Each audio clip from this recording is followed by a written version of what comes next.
Hola, queridos amigos y amigas en Jesús. Iniciamos hoy lunes una nueva semana de estudio de la epístola a los Efesios y estamos en la semana 4 de 12 semanas, donde estamos usando como pauta el libro El proyecto del Eterno de nuestro querido amigo, hermano y apóstol Jorge Mitián de Argentina. La lectura de esta semana 4 es Efesios 2, que se puede resumir como la admirable historia de nuestra salvación. El objetivo de hoy lunes es la lectura de Efesios 2, versículos 1 al 3, que se resume en estábamos muertos en pecado. Al final de esta sesión debiéramos poder comprender en mayor profundidad cuál era nuestro estado antes de estar en Cristo. ¿Cuáles son las tres fuerzas negativas que nos dominaban? ¿En qué sentido se usa la palabra carne en este texto? ¿Quiénes son los vosotros del versículo 1? ¿Quiénes son los nosotros del versículo 3? ¿Qué sentimientos surgen en ti al recordar tu condición anterior? Iniciamos la lectura de Efesios capítulo 2, versículos 1 al 3. A la parte izquierda del texto aparece la versión Reina Valera contemporánea y la parte derecha en la pantalla aparece la versión Reina Valera del 60. Iniciamos la lectura del versículo 1.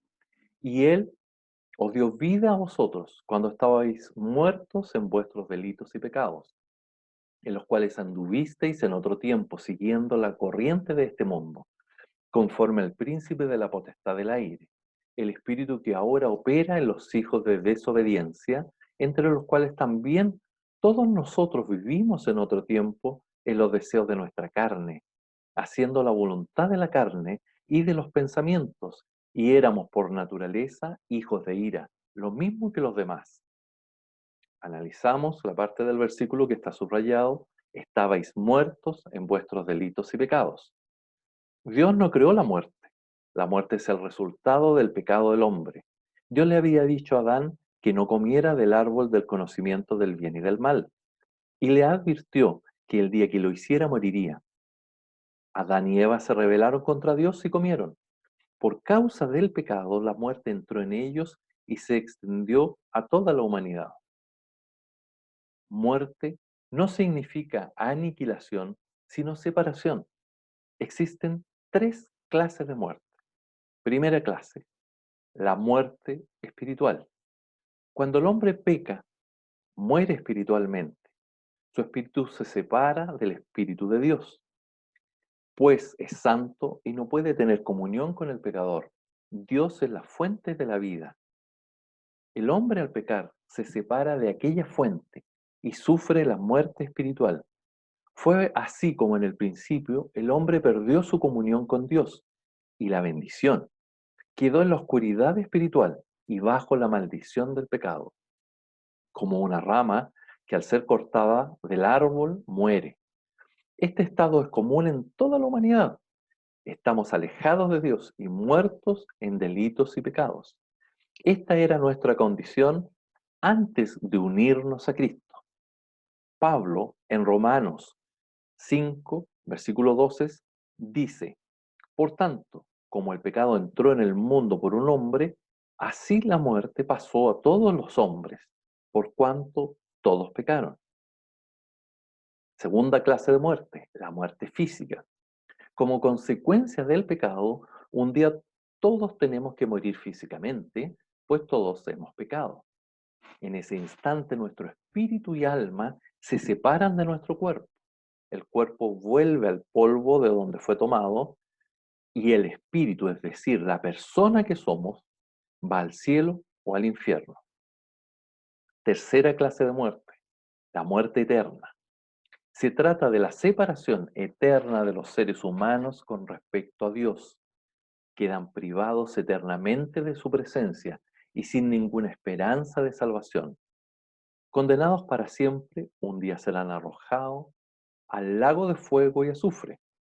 Segunda Tesalonicenses, capítulo 1, versículos 8 al 9. Las Escrituras también llaman a este estado eterno la muerte segunda. Ver Apocalipsis 2, versículo 11, Apocalipsis 21, versículo 8. Indica que hemos estado sometidos a tres fuerzas negativas: el mundo, Satanás y la carne. Primera fuerza negativa, el mundo. Analizamos los versículos siguiendo la corriente de este mundo. Andábamos según la corriente de este mundo. Los peces vivos nadan contra la corriente, pero los muertos son arrastrados por ella. Del mismo modo, estando nosotros muertos espiritualmente, éramos arrastrados por la corriente de este mundo. El estilo de vida, la mentalidad y las costumbres pecaminosas de la sociedad son poderosas fuerzas que ejercen presión sobre nosotros. La sociedad en su conjunto, con su egoísmo, falsedad, fornicación, materialismo, vanidad, vocabulario perverso y otras cosas, resultó una corriente fuerte que nos arrastraba. Hicimos lo que la mayoría, vivimos según la corriente de este mundo. Satanás, conforme al príncipe de la potestad del aire. Es el trozo del versículo que vamos a analizar. En la sociedad operan fuerzas satánicas invisibles, pero muy reales. Son espíritus malignos, cuyo jefe máximo es Satanás. En el Nuevo Testamento se denomina a esas fuerzas poderosas, fuerzas, la potestad de las tinieblas. Ver Colosenses 1, versículo 13. El Dios de este siglo. Ver 2 de Corintios 4, versículo 4. También otra fuerza es el príncipe de este mundo. Juan 14, versículo 30. Y de algunas otras maneras. Satanás, por medio de los malos espíritus, opera en los rebeldes. Su operación principal consiste en potenciar la maldad de los malos, la rebeldía de los rebeldes y la incredulidad de los que no quieren creer. La expresión hijos de desobediencia se refiere a aquellos que tienen la naturaleza rebelde. Ante la autoridad de Dios, el hombre solo puede mostrar una de estas dos actitudes: sumisión o rebeldía. Adán se rebeló, Jesús se sujetó al Padre y fue obediente hasta la muerte. El pecado capital de todos los hombres es la rebeldía contra Dios. La rebeldía es la raíz de todos los otros pecados. Cuando las personas exhiben una actitud de rebelde, dan lugar al diablo para que obre destrucción en sus vidas y en la de otros a través de ellos. Tercera fuerza, la carne. Analizamos en los deseos de nuestra carne.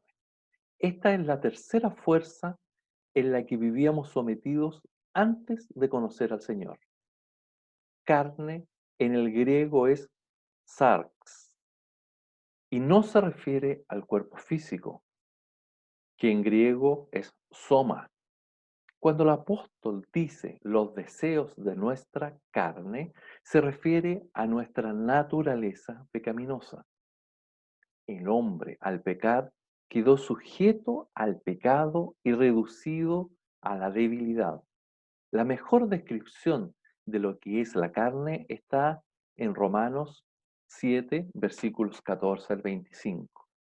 El hombre, utilizando sus propios recursos, se siente impotente para hacer el bien y cumplir las demandas de la ley. Se ha vuelto un esclavo de su naturaleza pecaminosa y vive dominado por sus deseos carnales. En nuestra vida anterior, vivíamos sometidos a los deseos de la voluntad y los pensamientos de la carne. Nuestro carácter, nuestros sentimientos, nuestras actitudes eran contrarias a la voluntad de Dios. Con nuestra actitud, lo que dábamos a entender era: yo hago lo que quiero, vivo como a mí me parece, como se me da la gana. Esto tiene que ver con una postura que determina un estilo de vida rebelde frente a Dios. Y éramos por naturaleza hijos de ira. Dios es omnisciente, conoce y ve todos los pecados de los hombres. A la vez Él es santo. Por causa de su santidad y justicia, aborrece y odia el pecado con todo su ser. Su ira contra el pecado y la impiedad puede llegar a ser terrible. Un solo pecado bastó para que Adán y Eva fuesen expulsados de su presencia y sentenciados a muerte y a la condenación eterna. Por causa de nuestros pecados, nosotros también éramos merecedores de la justa ira de Dios. Por nuestros pecados fuimos destruidos y destituidos de su gloria y condenados al tormento eterno del infierno.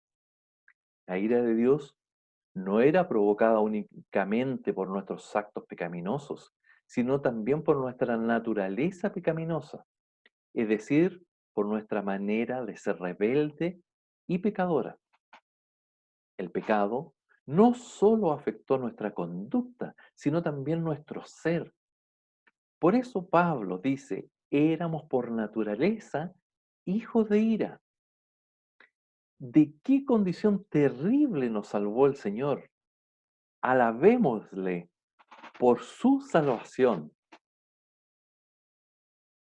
Hemos llegado al final de esta sesión y podemos revisar ahora algunas preguntas de repaso y aplicación que señalamos al inicio de esta sesión.